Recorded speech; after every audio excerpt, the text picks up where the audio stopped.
मेरा सवाल ये है, आज से बिहार में फर्स्ट फेज की जातीय जनगणना शुरू हो रही है और क्या पैमाना रहेगा वो अमिताभ ने समझा ही दिया है, लेकिन अहम सवाल ये कि इससे पहले देश में जो जातिगत जनगणना हुई है उनका क्या हुआ है, लोगों को क्या मिला है। बिहार में जो जातिगत जनगणना शुरू हो रही है उससे बिहार वासियों को क्या मिलेगा, और इन सब में अच्छा खासा खर्च हुआ है, और अगर कुछ नहीं मिला है अभी तक तो क्या ये सिर्फ और सिर्फ अगड़ा पिछड़ा करने के लिए है, एक मुद्दा 24 के लिए बनाने के लिए है, और क्या हम 90 के दशक की राजनीति में वापस लौट रहे हैं? राजीव।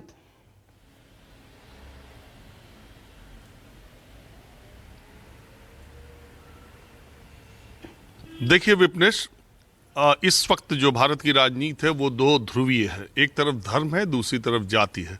आपको पता है कि 90 के दशक में 85-15 का नारा जब दिया था बैकवर्ड्स पॉलिटिक्स करने वाले नेताओं ने, तो उसमें दलित और बैकवर्ड को 85% माना था और 15% अगड़ों को माना था। उस वक्त का नारा था जिसकी जितनी संख्या भारी उसकी उतनी हिस्सेदारी। मंडल आयोग की रिपोर्ट लागू होने के बाद देश में ये राजनीति बहुत तेजी से चली और उसी के साथ साथ साइमल्टेनियसली कमंडल की राजनीति चली। जो भी 85-15 की वो भी बात करते हैं, उसमें मेजॉरिटी 85% और माइनॉरिटी 15% धर्म के आधार पर। अब बात यह है कि जातिगत जनगणना से होगा क्या, और इसको कराए जाने के लिए नीतीश सरकार ने 2 बार विधानसभा में इसको पारित किया है, इस प्रस्ताव को। तो आखिर नीतीश कुमार चाहते क्या हैं और ये इससे होगा क्या, और इसके लिए इतनी बेचैनी या उतावलापन क्यों है, और भारतीय जनता पार्टी की केंद्र सरकार ने 2021 में लोकसभा में ये क्यों कह दिया कि वो जातिगत जनगणना राष्ट्रीय स्तर पर नहीं कराना चाहते। देखिए, जब मंडल आयोग का गठन हुआ था तो उस समय उनके पास जातिगत आधार पर जनगणना का सिर्फ एक आधार था, वो थी 1931 की जनसंख्या। उस समय की जो आबादी थी उसके लिहाज से, उसको दृष्टिगत रखते हुए मंडल आयोग ने 27% की बात कही थी। और उसके बाद ऐसा माना जाता है और आंकड़े ऐसा बताते हैं और जातिगत जनगणना की हिमायत करने वाले लोग ऐसा मानते हैं कि देश में अब ओबीसी की जो जनसंख्या है वो 52% है। चूंकि सुप्रीम कोर्ट ने आरक्षण का मसला 50% पर लगा रखा है, तो 27% के बाद जो 22.5% है एससी और एसटी का जो रिजर्वेशन है उसमें तो आप कोई छेड़छाड़ नहीं कर पाते, तो बाकी भी जो रिजर्वेशन है वो ओबीसी में ही देने की कोशिश करते हैं कि 50% से ज़्यादा ना हो। ये बात अलग है कि आजकल बहुत सारे ओबीसी कैंडिडेट्स नौकरियों में, कम से कम जनरल कैटेगरी में सेलेक्ट, बहुत ज़्यादा संख्या में ओबीसी कैंडिडेट जनरल कैटेगरी में अंकों के आधार पर सेलेक्ट हो रहे, ये भी एक सच्चाई है। अब बात यह है कि 1931 की जनगणना के बाद अब ये बात 90 साल बाद क्यों उठ रही है, तो बात साफ है कि जब नरेंद्र मोदी हिंदुत्व और बैकवर्ड, चूंकि मैं पहले भी आपके शो में कह चुका हूं, बीजेपी के पास इस नरेंद्र मोदी से पहले जो चेहरे थे वो अगड़े यानी उस 15% से आते थे।